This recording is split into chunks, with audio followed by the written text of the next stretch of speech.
Today we begin a new series that will take us the next few months, and when I was thinking about what to entitle the series, the first thought that came to mind was this: help me prepare your funeral. Then I thought, well, that's a little bit on the morbid side, Tom, and as far as I know, we're all still living, but let's do a reality check. Turn to your neighbor and say, are you alive? Do we have any negative reports at this moment? We're good. So I chose instead to name this series, The Dash. Now, that title is not mine. It actually comes from a poem that I want to read to you entitled The Dash, and you can find it online. I read of a man who stood to speak at the funeral of a friend.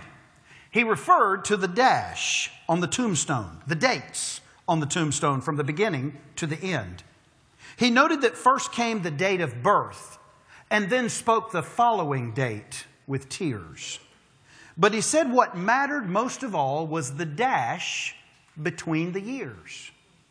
For that dash represents all the time they spent alive on earth, and now only those who loved them know what that little line is worth. For it matters not how much we own, the cars, the house, the cash. What matters is how we live and love and how we speak our dash.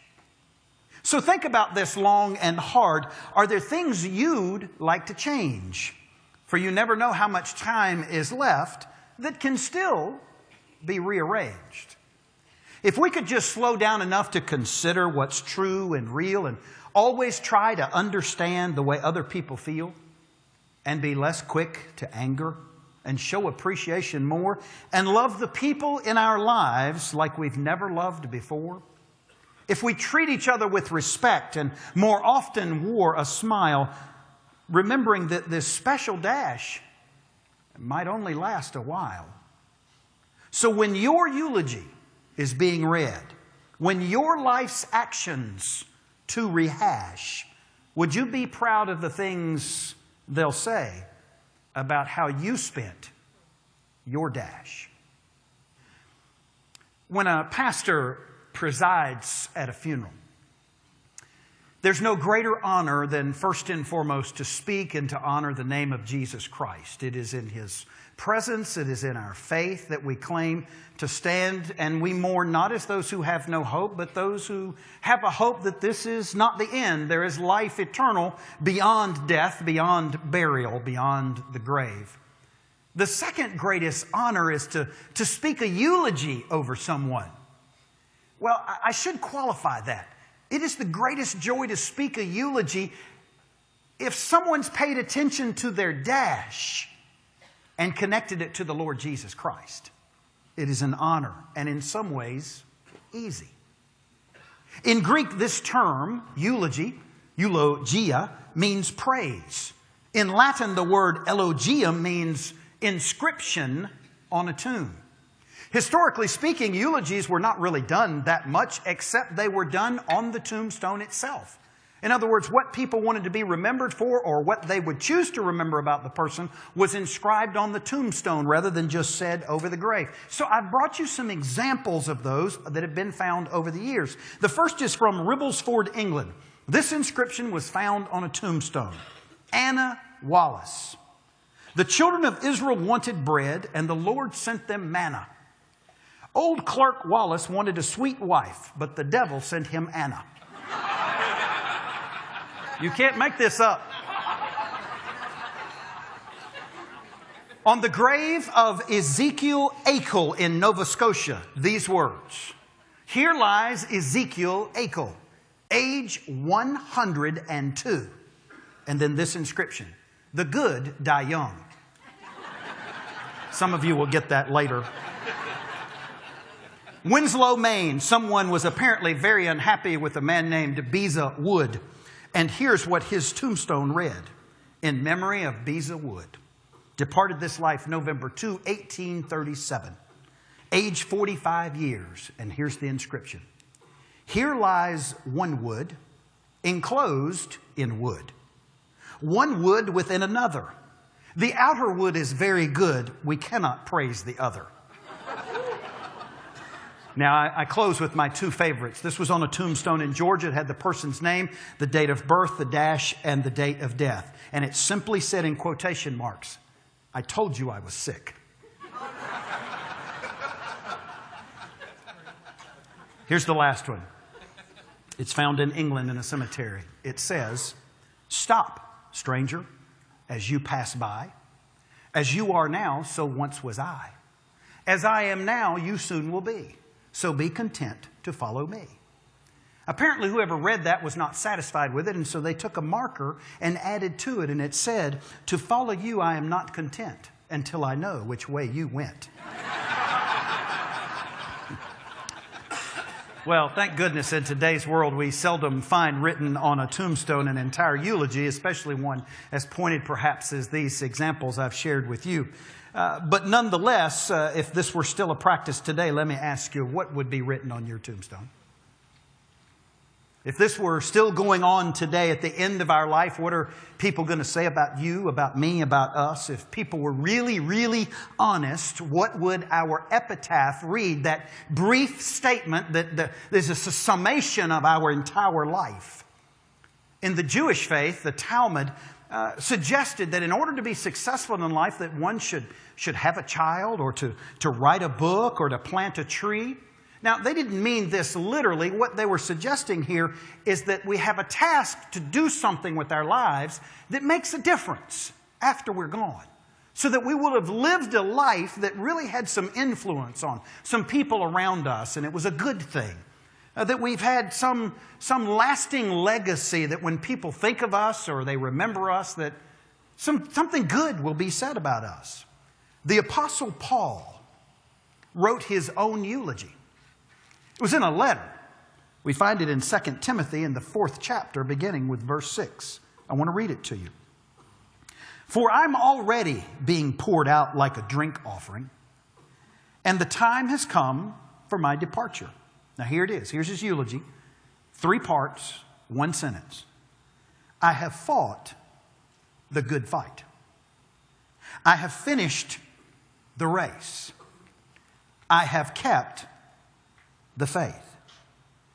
Now there is in store for me a crown of righteousness, which the Lord, the righteous judge, will award to me on that day, and not only to me, but also to all who have longed for his appearing." Biblical scholars believe that this writing that Paul shared could have been written just days before his execution by Nero. So take a moment and put yourself in Paul's shoes. We don't have weeks, we don't have months, we certainly don't have years. We've got days before we know we will take our last breath, and pen is in hand, paper is in front of us. What is it we want to pass on? What is it we want said about us? Paul writes for us, I believe, in these 3 lines, some words that not only express confidence in God, they not only reassure his friends and us today who are readers of this that everything's going to be okay. This is not the end, as he talks about, "Now there is for me, according to the righteous judge, a crown for me that's been laid up, and for all who will believe." But it is also to summarize his entire life in 1 sentence. Talk about an exercise. What if I gave you a piece of paper and a pencil and said, "Okay, summarize your life in 1 sentence. This will be your funeral. This will be your epitaph. This is what, when the time comes, we will stand and read as your eulogy." So I ask you this morning, as in light of Paul's brief and yet powerfully packed 1-sentence eulogy, where are we? What will be said about us when it comes to this thing of, did we fight the good fight? In the original Greek, the word fight, agnon, out of this word comes the English word agony. Now, what this is connected to in very much is that it's talking about the kind of effort and energy that is given, in this case, to life. And what Paul is saying here is, I've given it all. I was all in. I've given everything I could. I have nothing left to to give. It is a word in ancient times that would have been used to describe an athlete in the Olympic Games, much like it's used today when they're interviewing athletes after a game, whether it's on the floor or on the field, and they'll say, I left it all on the floor. I left it all on the field. There's nothing left. Every ounce of my energy, every bit of all the preparation I did, I've given into this game. Now, I need to be very clear about something today. I do not believe that this is a call for you and I to live life at such a rapid pace as to call us to exhaustion and burnout. Let's be very clear about that. Be very clear about that. And the reason is because our being needs to support our doing for God. If we're not spending time with God, being with God in the Word, listening to God, talking with God, being fed by God, then we're not supporting our doing for God. And as you know, in churches, we've often gotten this backwards. And so what we end up with is burned out Christians. This is not the joy of the Lord. Having said that, I do believe that this call about having fought the good fight is a call for you and for me to do the best we can with what we have, no matter where we are. The best we can with what we've got, wherever we are, every time we can. Yesterday at the James River campus of Bon Air Baptist, many of us joined Pastor John Sawyer in a celebration of life for Brian McCall. Pastor John was a soulmate to Brian, a friend closer than a brother, and John led us in a celebration in remembrance of Brian's dash. To summarize, we could have said Brian fought the good fight. Brian died at the age of 54, having been diagnosed with a terrible disease known as ALS, Lou Gehrig's disease, just over a year ago. ALS is a progressive neurodegenerative disease that affects nerve cells in the brain and the spinal cord. And essentially the reality is that a person's muscles, all of them, don't get signals, they don't get nourishment, and so all of the muscles atrophy. And so your brain is the very last thing to go. And so you're very aware of what's happening in your life and to your body, and everything else stops working. Now, it is my understanding, having been around people who are diagnosed with a terminal illness, having been around people and having kingdom moment conversations with them, I've come to understand that life comes into a sharper focus than ever before when dealing with the reality of impending death. And Brian made this very clear in his life. I am not afraid of death. I'm not. I am afraid of dying. I am afraid of the process. I am afraid of losing control. But Brian McCall had no fear of death itself. And it is because he fought a good fight. Yes, he fought dealing with all the symptoms of ALS while receiving care in the home of Pastor John and his wife Leanne and Justin. With such great dignity and love, they helped him die well. But more than that, his dash, after becoming a Christian in the year 2006, he became the quiet servant behind the scenes. This was his dash. The quiet servant behind the scenes. He was the one who for years before you and I ever darkened the parking lots of our faith communities of worship at Bon Air, he's the one that would drive to the Buford Road campus and hook up the trailer that was what we would call church in a box. And they would drive to the James River High School, and there he would unload and set up the stands there to bring church, the actual facility, out of a schoolroom into the possibility of a worship zone. And he never, ever complained. Ever. He was the quiet servant. He was the one who quietly behind the scenes, when he found out about people who needed help in their homes fixing something, he would go. The man was awesome with his giftedness and creativity and artistry and doing kitchen cabinets and all, but he had these handyman skills in which he would help people. He was the one who often inspired others by the very acts of service that he did. And he didn't do it for show, but they heard about it or they saw it and it began to change them. Brian is the one who could encourage others. Sometimes he did that by being brutally honest and telling people the reality of who they were or the things that they were saying. Be sure of this, Brian was not perfect, but he fought the good fight. And his dash is resemblant of this. He was transformed by Jesus. By the Jesus who moved into his heart, his mind, his body, and his soul. And he began to change who he was and how he would behave and the thoughts and the things he did. All of that he transformed. And so it begs the question from you and from me, what will our dash be? Will others know we were transformed by Jesus? That they could see it in who we are, how we lived? The Apostle Paul didn't stop there. He went on to say, I've finished the race. Now, I've come to understand nobody understands this comment more than marathon runners. Now, I want you to know that I understand this from those who do marathons. I know you look at this body and you think, that guy's a runner. I am. I run to the table, but that's about it. So I want you to understand, we're talking about conversations that come from people who actually run these races that are over 26 miles long. And when you talk to them about the experience of that, not only the preparation and the getting there that day and they begin the race, all of them at some point or another have a story about hitting the wall. And then they begin to tell this story about what that's like for them. So I want you to understand something as I share about this, that the Christian life, like a marathon race, is not a competition. This is a journey for life. This isn't about trying to outdo somebody else or be better than somebody else. Because the majority of people, not even the majority, probably 99% of people who run marathons never really grasp the truth that I'm going to do this in order to win the marathon. They have one goal: finish. Don't quit. No matter what, I start and I finish. I get across that finish line.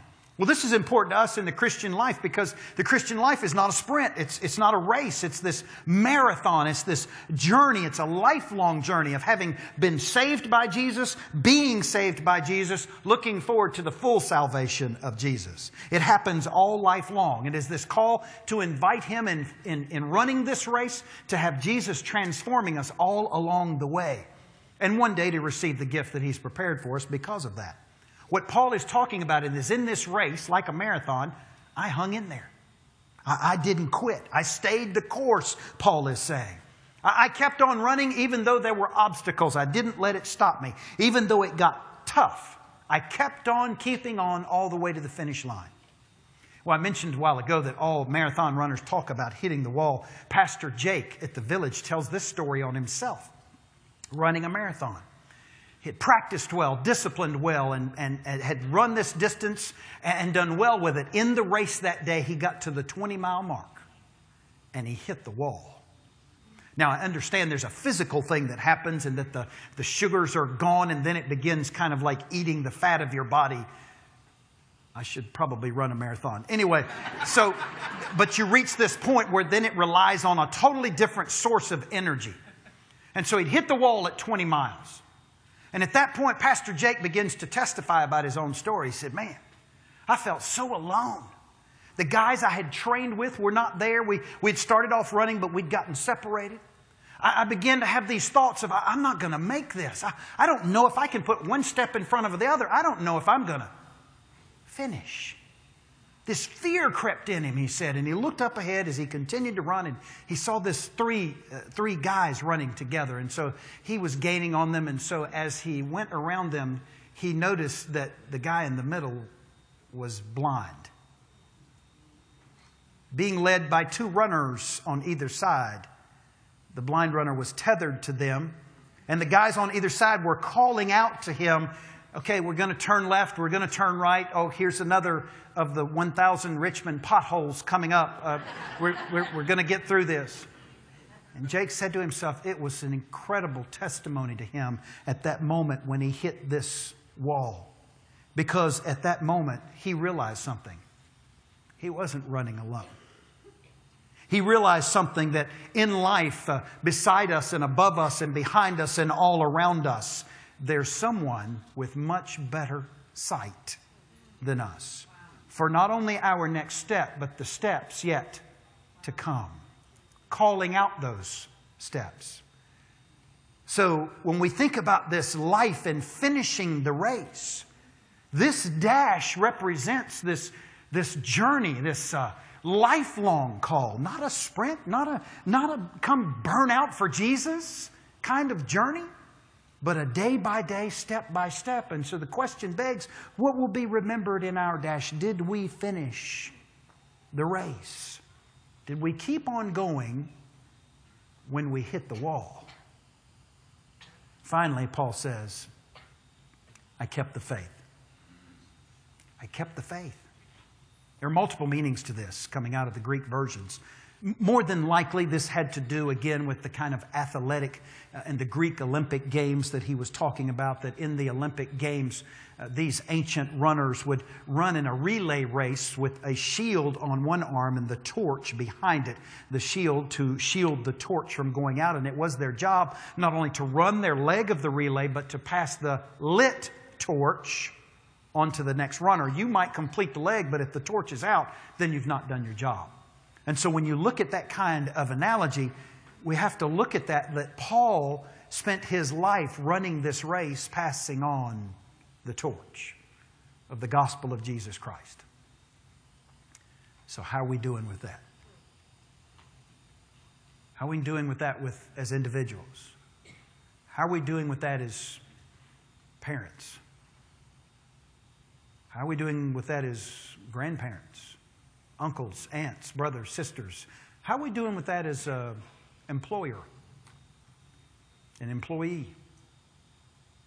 a fellow coworker, a friend?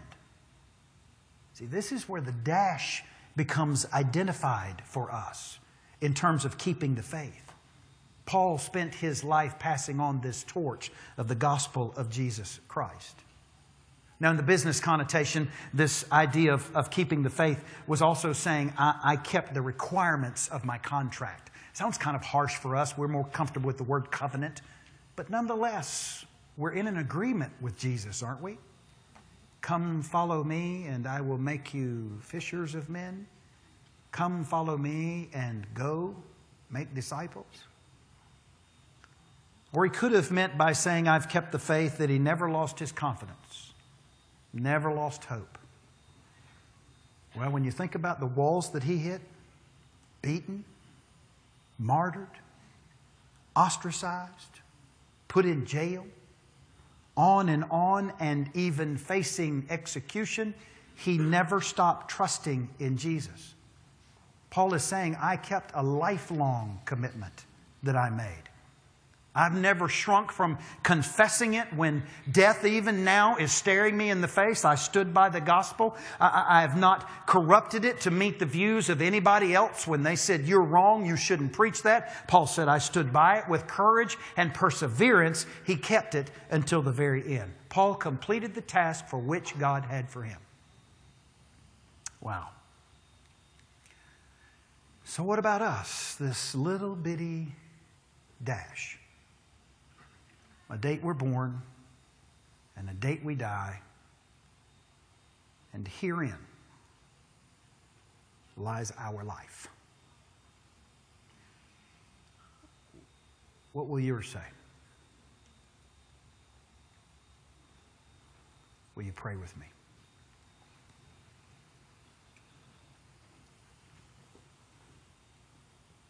Father, we're holding and living our dash, even as I speak. In retrospect, what has our dash said to this point? Well, the beauty of this moment is we can't go back and relive that, but by God and for God and with God, maybe you're asking right now today, what will your dash say today? And by the glory and the power and the promise of your presence, what Tom will your dash say tomorrow and the tomorrows to come? Oh, for those of us who are believers, we remember the Jesus that saved us. And we so want to be in touch with the Jesus who is saving us today and one day be with the Jesus who saved us. So, Lord, come quickly to those of us who are believers who have made this personal relationship decision to invite you into our heart and soul. Help us define our dash. And, Lord, if there's one listening to this message right now who has never said, I love Jesus, I love what He's done on the cross for me, and I want to give my dash to Him today, in our communities of faith, in just a moment, we'll have the opportunity to do that, to come forward and just simply say, I want Jesus to be my dash. There may be those in our faith community who are looking for a place to belong, a place to become, in other words, to be equipped for this dash, for this race, for this fight. Father, to be ready to receive the prize of righteousness. I pray they would come today in our time of commitment. Lord, it's your invitation. For I pray in all the moments of worship that have been shared, that we may ask ourselves this question: what has God said to me in this hour of worship?